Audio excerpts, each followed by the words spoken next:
that he belatedly glanced up to watch as the men slid into the bench seat across the table from him. Bert and Larry Harper. The brothers were originally from Curry, but had moved to Tulsa after they'd flunked out of high school. They were both thin and wiry, with dirt-blonde hair and sharply defined faces. They looked and dressed like hillbillies, but they tried to act like they were some sort of badass gangsters. Bert had even tattooed a couple teardrops beneath his eye to add to the illusion. It would have been funny if they weren't so willing to shoot anyone who pissed them off. "Shit," Daniel muttered, scooting toward the edge of the booth. Bert reached out with his leg and planted his cowboy boot at the end of the seat, effectively blocking Daniel's escape. "Going someplace, Daddy boy?" the man drawled. Daniel grimaced. He'd been avoiding this meeting for 2 weeks, ever since he'd sobered up long enough to realize that he'd managed to smoke his way through the entire stash of meth that he was supposed to be dealing. The Harper brothers were expecting him to hand over $1,000. Or else. The knowledge had gnawed at him for days, but then an unexpected stroke of luck had happened. He'd been offered an employment opportunity that might just save his ass, as long as he could survive this unwelcome meeting. "It's getting late."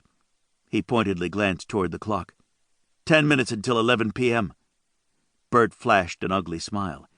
"You run off and you're going to make me think you don't want to spend time with me." "Yeah," Larry chimed in. "You'll hurt our feelings." "We're real sensitive that way," Bert added. Daniel resisted the urge to roll his eyes. The two were idiots, but that didn't make them any less dangerous. Just the opposite. They didn't have any ability to think through their actions to the inevitable conclusions, meaning they shot first and asked questions later.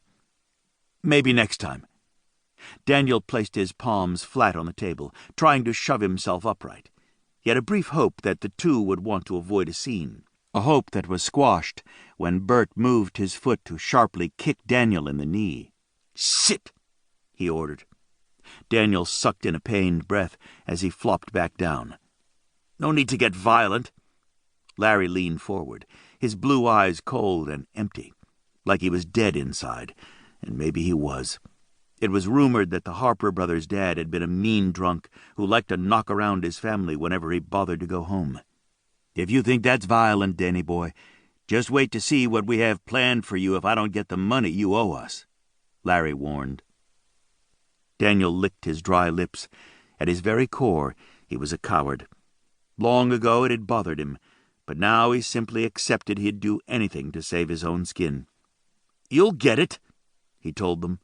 "Good boy," Bert commended, sending his brother a mocking smile. "See, I told you we could depend on him." Larry scowled. "I ain't seen the money."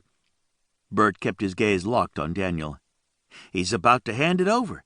Isn't that right, Danny boy? You're not going to prove me a liar, are you?" Daniel's teeth clenched. Christ, he hated the Harpers. They were crude, disgusting pigs. Sadly, they'd been his drug dealers since he started experimenting in the 9th grade. What choice did he have but to kiss their asses?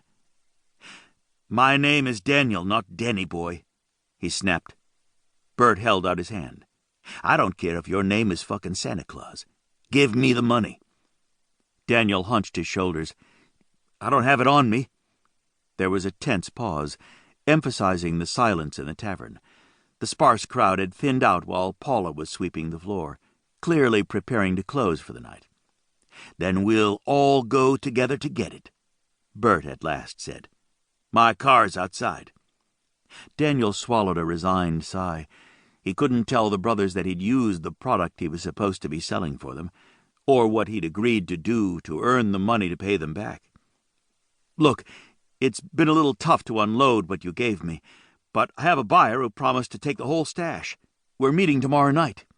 He smoothly lied. Bert narrowed his gaze. "Do I look stupid?" Daniel lifted his hand. There was an edge in Bert's voice that warned he was starting to consider the pleasure of putting a bullet through Daniel's heart. "It's true," Daniel insisted. "I asked you a question." Bert slammed his hand flat on the table. "Do I look stupid?" Daniel gave a cautious shake of his head. "No."